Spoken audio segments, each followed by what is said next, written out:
Dios les bendiga grandemente, mis amados. Así se llama la enseñanza de hoy. Hablemos de las I. Y es imágenes e idolatrías abordadas a profundidad. Yo estuve buscando un video del hermano Jesús Adrián Romero, que en algún momento él habló de la idolatría. Hizo referencia a la Iglesia Católica. Recuerden que la única iglesia cristiana, si se quiere, o con orientación cristiana, está de acuerdo en tener imágenes. No está de acuerdo con la idolatría, ya lo vamos a ver, pero está de acuerdo con las imágenes. Y hace un tiempo entendí que aunque los líderes de la Iglesia Católica dicen una cosa, dejan que el pueblo practique otras. ¿Me explico? Y ahí pasaba algo que el Señor Jesucristo en su momento decía: hagan todo lo que ellos dicen, pero no hagan todo lo que ellos hacen. ¿Sí recuerdan ese versículo? Ok, hablemos de la idolatría. Conocer a profundidad, reflexionar y analizar sobre un tema específico es lo que la Biblia llama escudriñar. No podemos nosotros hablar de la idolatría con pasión o no es que tú eres idólatra. Ajá, ¿por qué? Bueno, porque la Biblia dice, y sacamos versículos, y por eso es que el católico no entiende y dice, ustedes lo que hacen es recitar versículos a lo loco. La Biblia nos llama a escudriñar e invita a cada cristiano a dedicarse a esa tarea. Escudriñar es desmenuzar el tema en cuestión de una manera medular, profunda. Que no quede ningún vestigio de dudas de la palabra de Dios, además de hacer uso de la correcta interpretación en el contexto, considerando y haciendo uso de los recursos adicionales como la literatura, la gramática, la cultura, la historia, aún las ciencias, la arqueología, ha aportado mucho.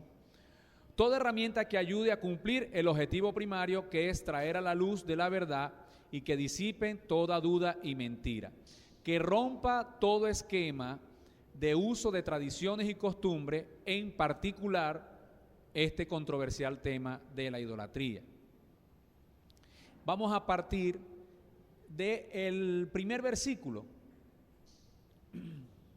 el primer mandamiento que habla sobre la idolatría, sobre las imágenes.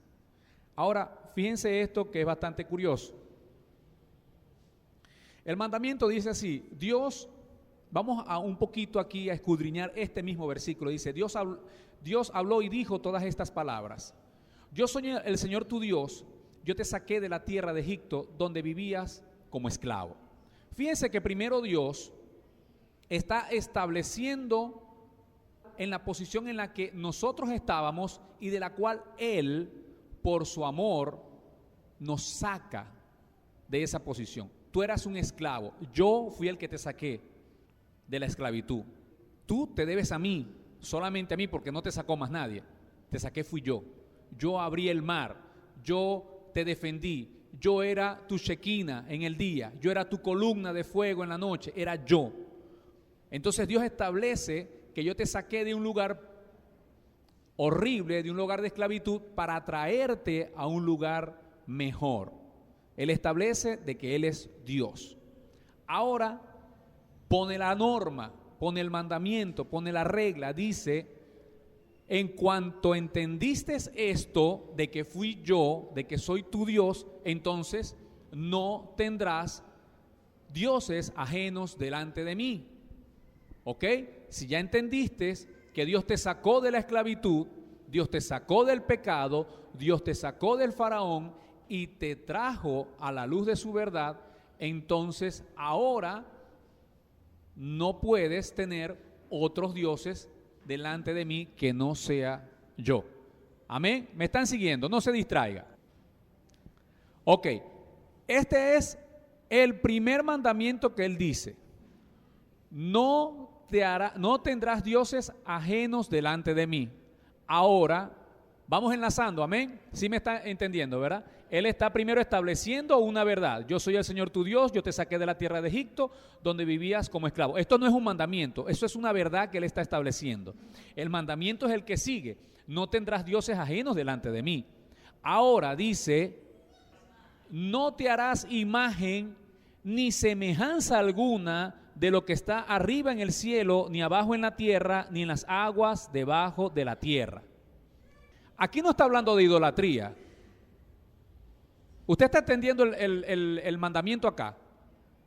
Aquí lo que está diciendo es, no te hagas imagen.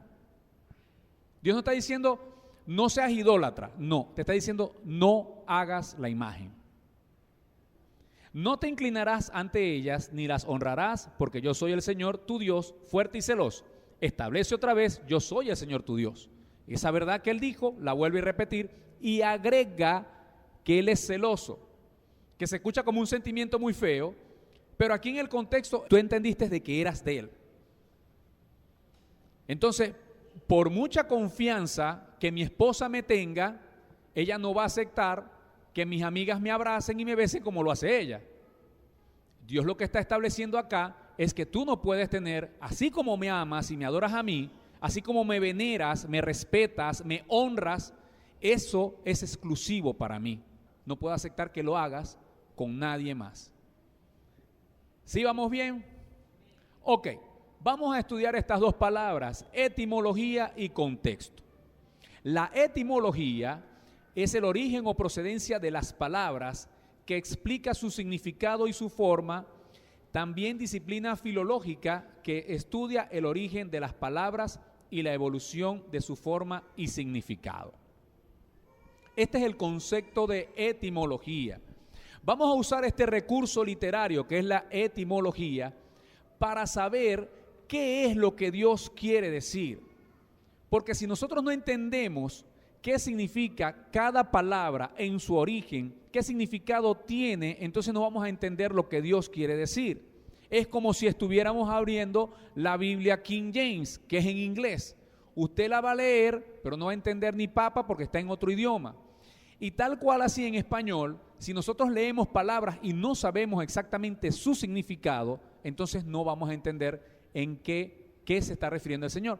Ahora, ya entendiendo el significado de la palabra, ahora vamos al contexto en el cual se está usando la palabra.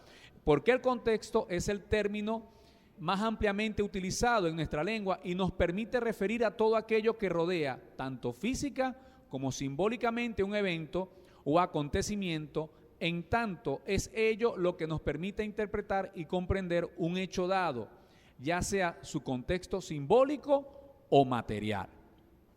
El contexto es muy importante para entender la Biblia, porque vamos a conseguir versículos o vamos a conseguir historias que de pronto sean parecidas, pero no están en el mismo contexto. Vamos a conseguir las palabras que ya vamos a saber su significado, pero están dichas en otro contexto. Amén. ¿Cómo vamos hasta aquí? Sí vamos entendiendo. Ok. Ahora vamos a usar las dos palabras que está usando en el Señor en el segundo mandamiento. ¿El primer mandamiento cuál era? No tendrás dioses ajenos a mí. ¿Sí recuerda? Primero Él establece una verdad, yo soy tu Dios. Luego que te saqué de Egipto. Luego dice, no tendrás dioses delante de mí. Y el otro mandamiento dice, no te harás, ¿qué cosa? Imagen, ¿ni qué? Entonces vamos a apoyarnos en esas dos palabras. Porque Él me está diciendo que no me haga imagen y no me haga semejanza. Pero ¿qué es lo que quiere decir Dios con esto?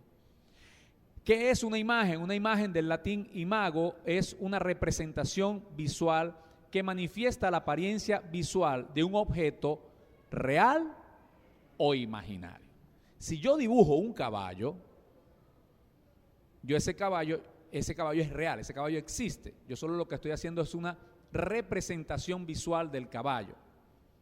Pero si yo dibujo un Pegaso, que es un caballo con alas, yo lo voy a sacar es de mi imaginación porque no existe un caballo con alas. Ahora, semejanza, esta palabra emana de la suma de dos elementos, el vocablo similia, que puede traducirse como parecido, y el sufijo ansa, que equivale a abundancia. Ok, vamos otra vez a lo que dice Dios. No te harás imagen, es decir, no te harás ningún tipo de representación visual, real o imaginaria de lo que está en el cielo, en la tierra y en las aguas y debajo de las aguas. Ya se entiende, ya estamos agarrando todo el contexto, ¿verdad?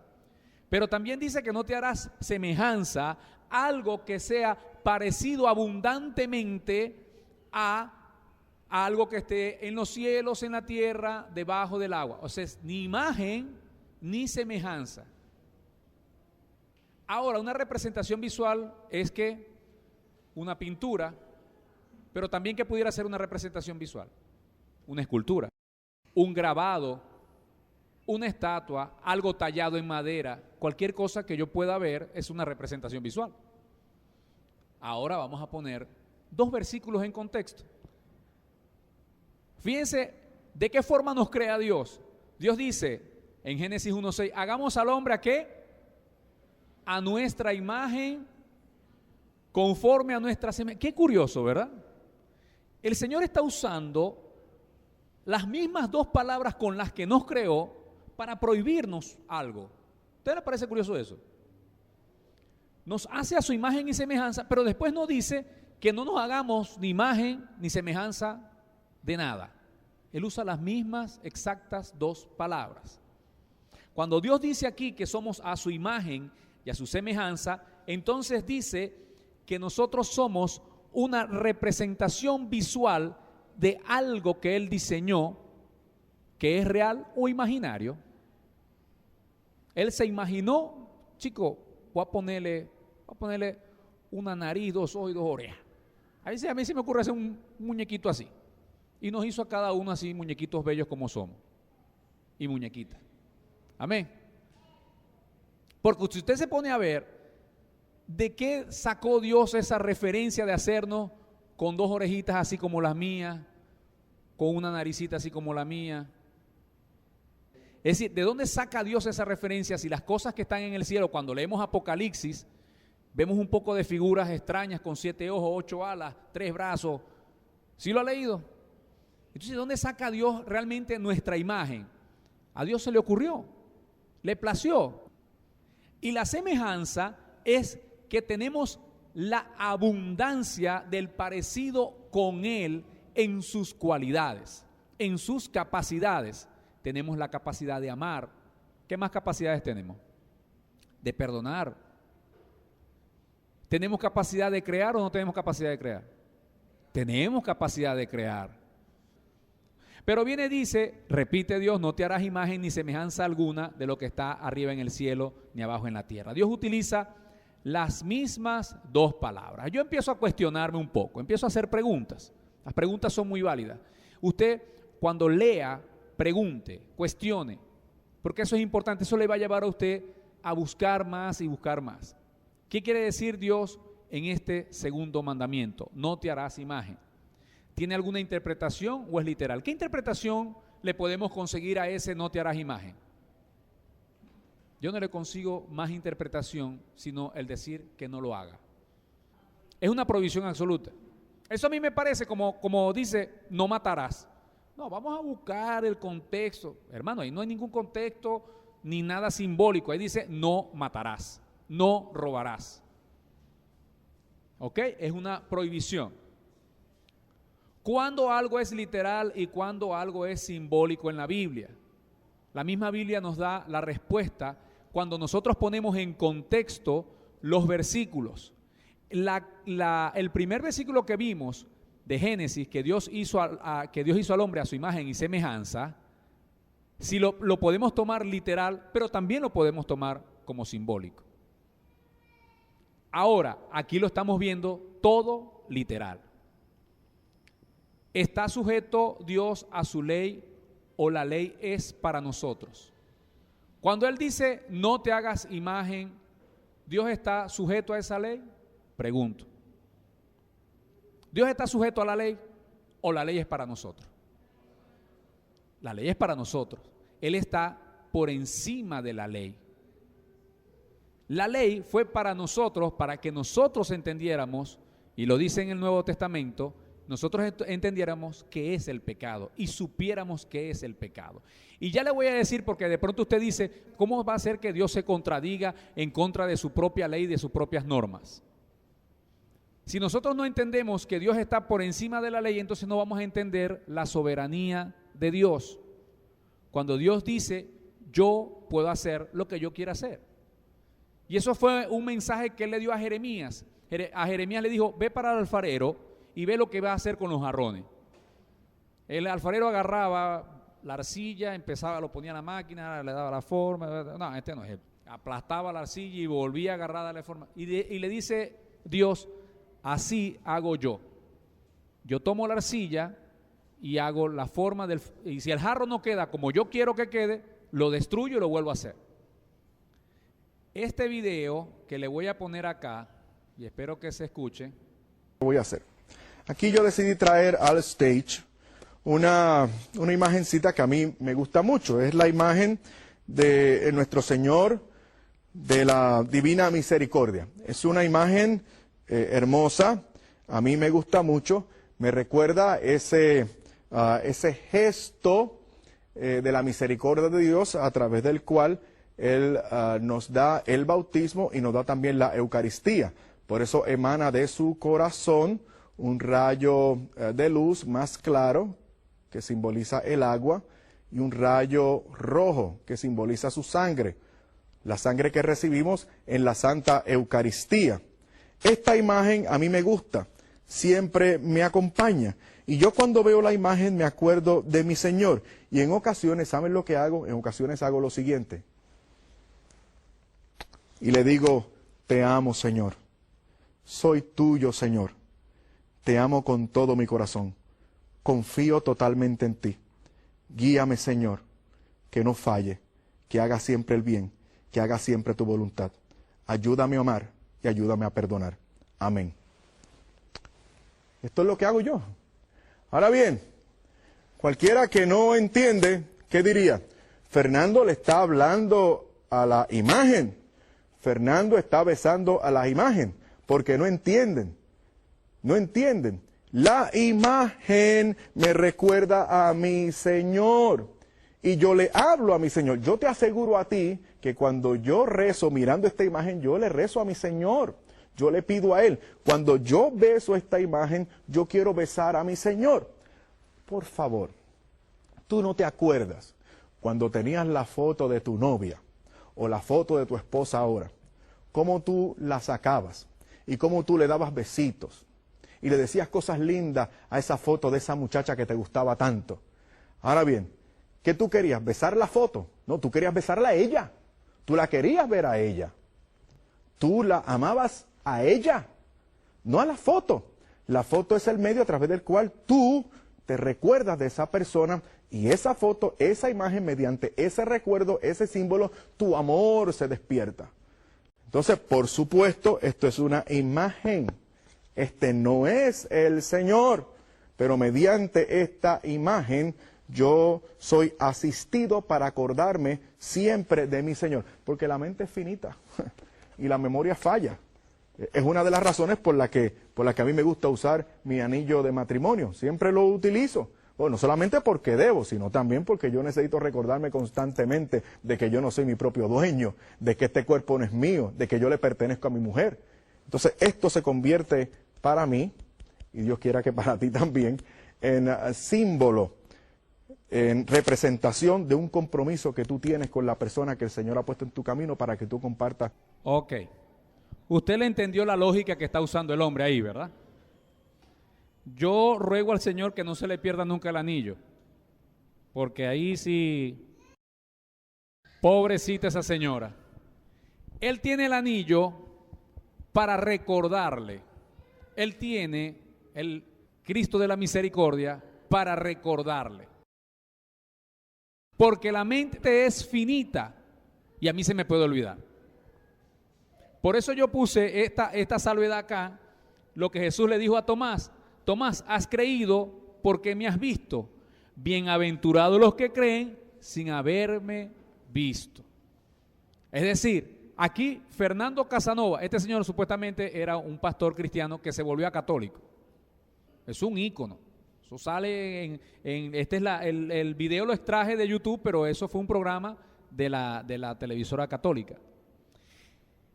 Y él está usando acá una lógica según como él la entiende, según como él la ve, distorsionando totalmente.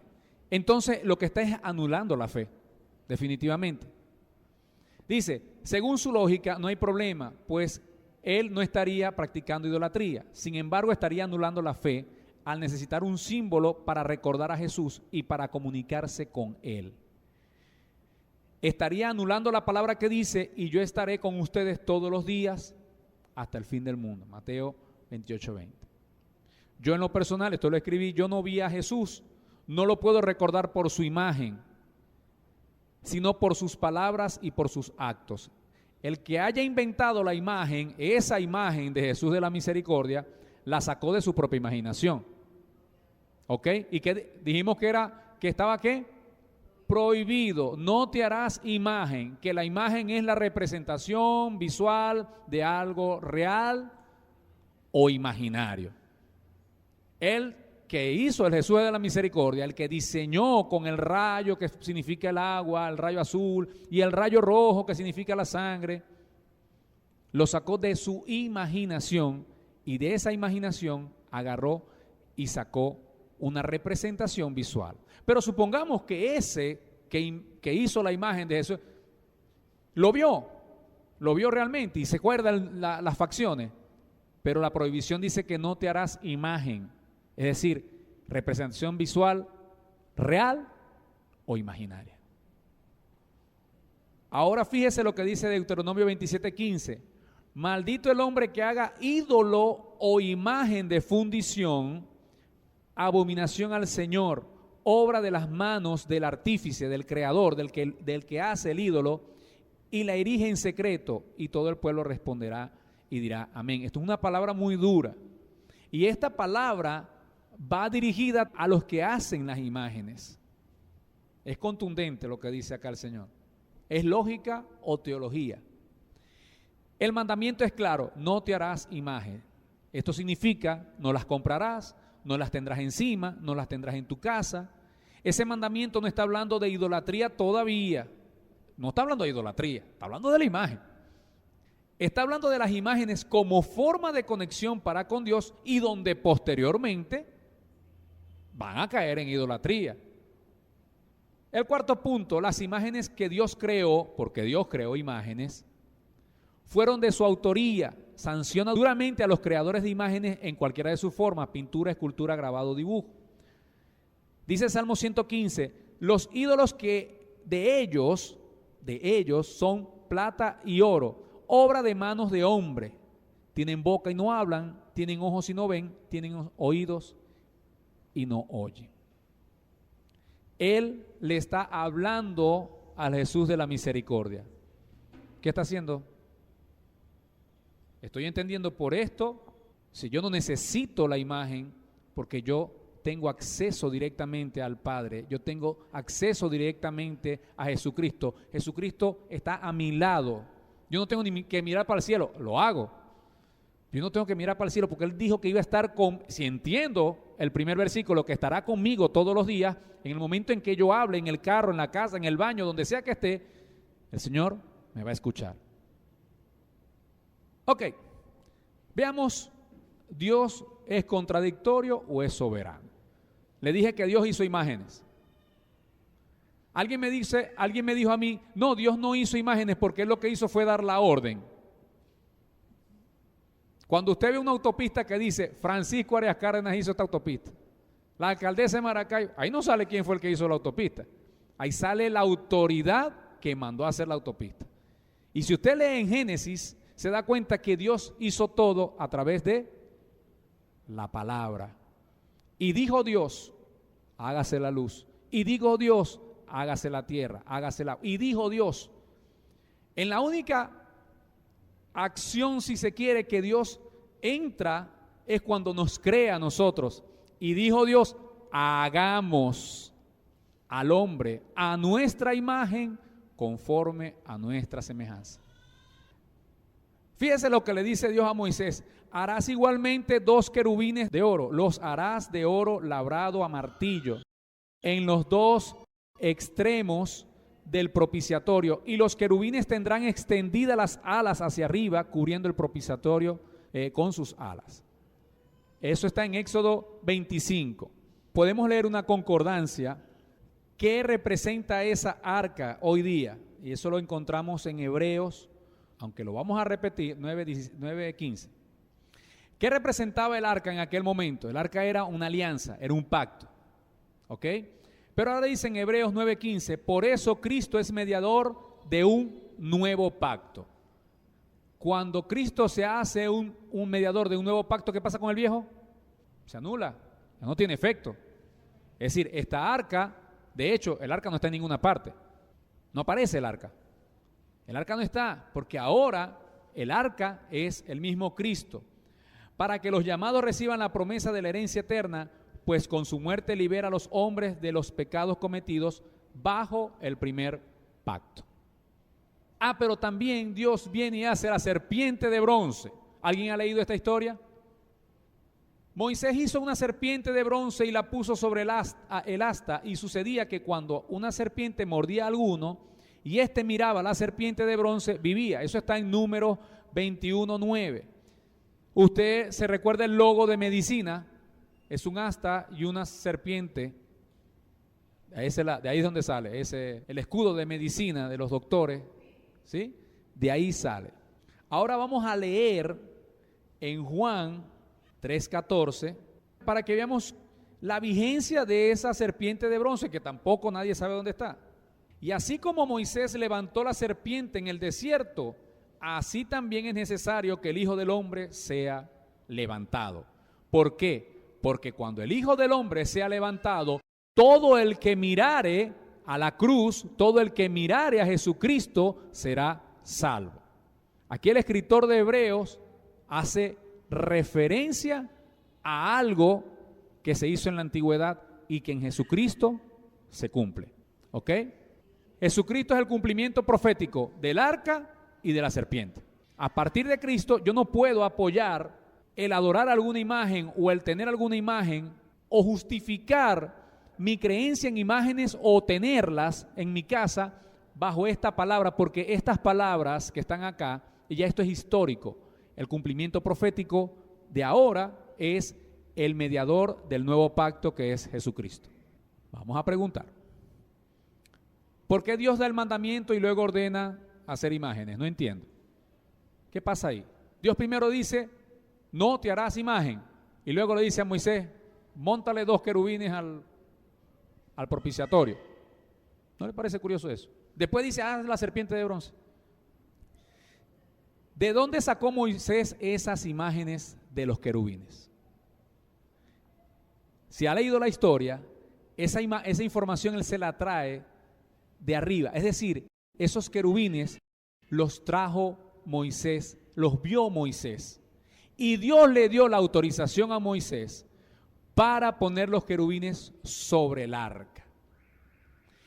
En ese mismo video que vimos de Fernando Casanova, él también explica que esa arca fue llevada en procesión. Esto justificando la procesión de imágenes. Esa arca, cuando David fue llevada en procesión, fue llevada, hicieron fiesta, Ahora, ¿qué adoraba la gente en ese momento? ¿Los querubines o el arca? Esta, que es nuestra arca, que es la alianza del pacto, va a volver otra vez a nuestra tierra. Pero no eran los querubines que allá estaban arriba. Y la serpiente de bronce, recuerden que ¿de dónde salió el pueblo de Israel? El pueblo de Israel sale de Egipto. ¿Qué era Egipto? Egipto era un pueblo netamente idólatra. Y Dios tenía, o mejor dicho, a lo largo y ancho de la vida de los judíos, de los 40 años desde que salieron hasta que llegaron a la tierra prometida, Dios tuvo que lidiar con la idolatría que estaba en sus corazones. ¿Puedo yo para este tiempo hacerme de imágenes ya que Dios la hizo. Yo pudiera justificarme. No dije ya que esto del arca y de la serpiente no tiene ninguna efectividad ni justificación ahora. ¿Cómo puedo yo ahora decir, pero es que Dios hizo el arca y montó los querubines y hizo la serpiente? Yo también lo puedo hacer.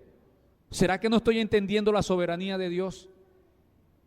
Cuando Dios dice, yo lo puedo hacer, pero tú no, porque tú estás bajo la ley, pero yo estoy por encima de la ley, yo soy el que fue. Yo le expliqué esto a alguien, le dije, imagínese usted que le diga a su hijo, mira, me llegas a las 10 de la noche, máximo a las 10 de la noche. Esa es la orden, esa es la regla de la casa. No puedes llegar más tarde. Entonces cuando usted llega a las 11:30, le diga a su hijo, hey, ¿qué pasó? ¿Puedes llegar hasta ahora? Ya a las 10. ¿Usted le acepta eso a su hijo? Que le ponga la hora de la llegada. No, yo le aclaro, como tengo hembra, le digo, hermana, me va a perdonar, pero aquí el que pone la regla soy yo. Y yo estoy por encima de la regla.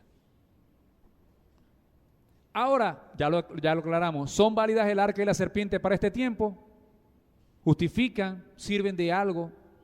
Pongamos que yo no pongo vírgenes, ni santos, ni ángeles, ni nada, sino que agarro y tomo un arca y pongo y la hago de madera y entre todos recogemos y la bañamos en oro.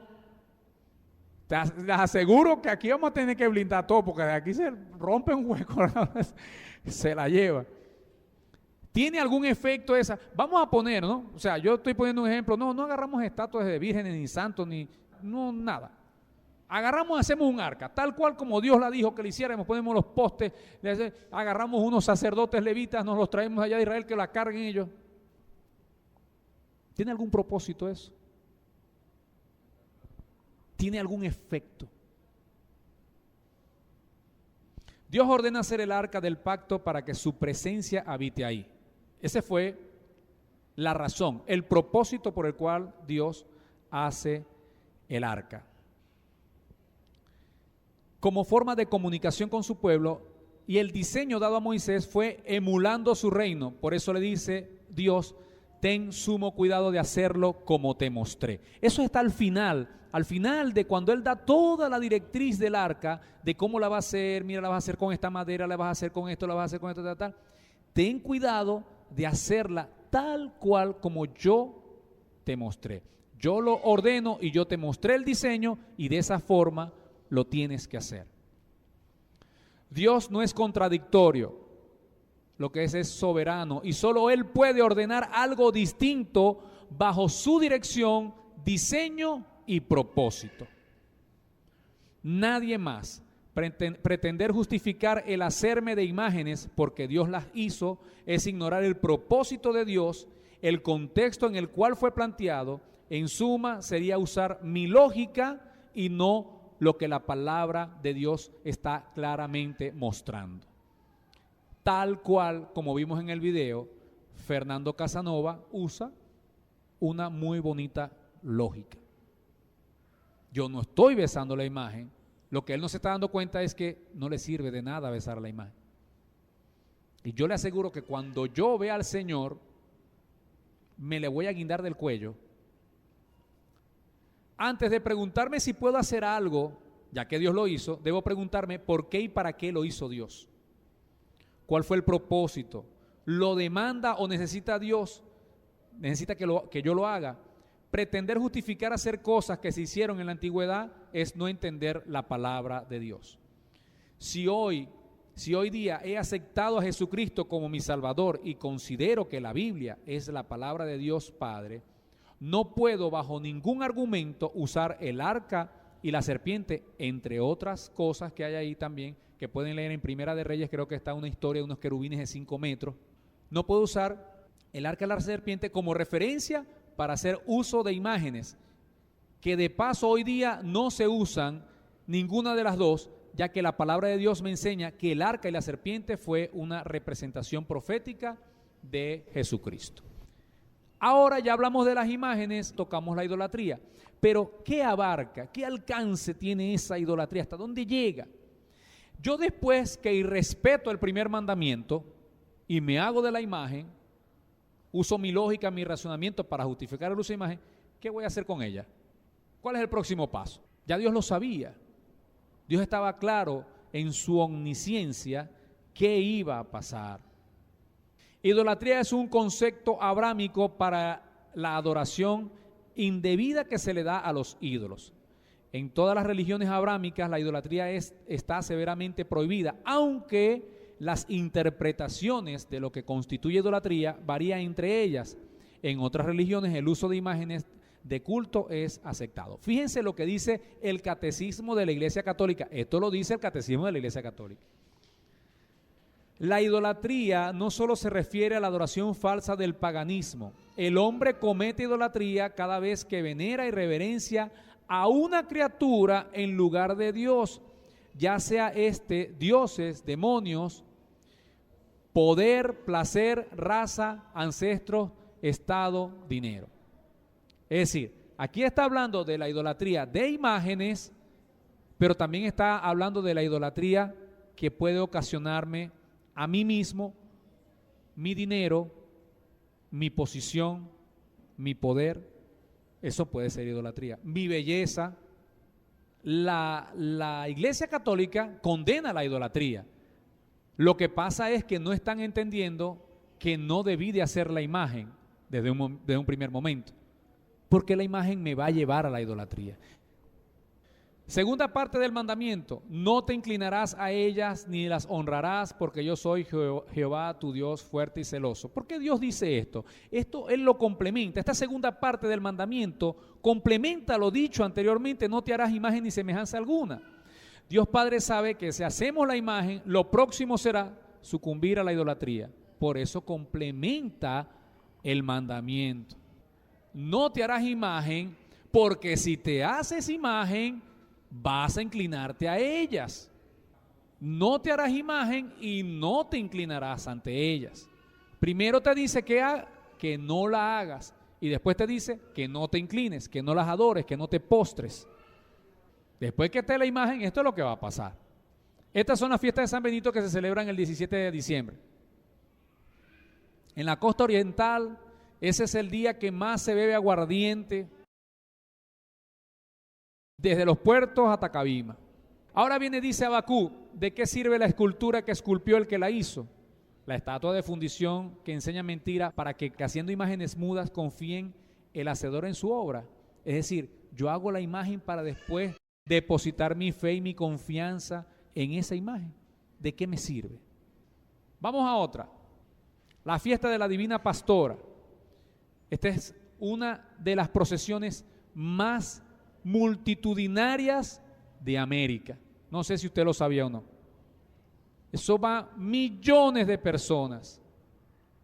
Dice Miqueas 5:13: exterminaré tus imágenes talladas y tus pilares sagrados de en medio de ti, y ya no te postrarás más ante la obra de tus manos. ¿De cuáles imágenes está hablando de Miqueas? De todas. De todas. Anótelo hoy, 25 de febrero. El Señor va a destruir todas las imágenes que se han levantado, sean de la Chinita, sea la del Valle, sea la de la Divina Pastora, sea de Hugo Chávez Fría, sea de Stalin, sea de quien sea. La que usted nombre, Dios la va a destruir. ¿Qué abarca la idolatría? Aquí viene la bajada de la Virgen. La bajada de la Virgen hacen una tarima. Entonces, cuando la Virgen se hace pesada, los fulanos que la cargan, no, que la Virgen ya no quiere salir de aquí. La dejan ahí. La Virgen tiene una corona de oro. Eso es todo en oro. Eso es.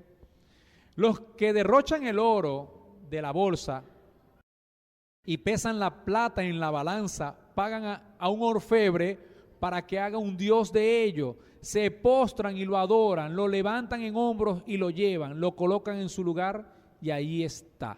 No se mueve de su lugar. Aunque alguno clame a él, no responde, de su angustia no lo libra. Mire, esto es muy simple. El católico que estudia, que es catecúmeno, que es carismático, que estudia, dice: no, yo no hago esto. Yo no le pido a la Virgen. Pero ¿qué pasa con el resto del pueblo?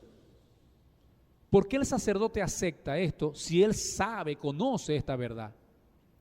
Si él conoce esta verdad, ¿por qué acepta que el pueblo, por la razón que sea, por tradición, por costumbre, haga esta práctica si sabe que está matando al pueblo en su fe?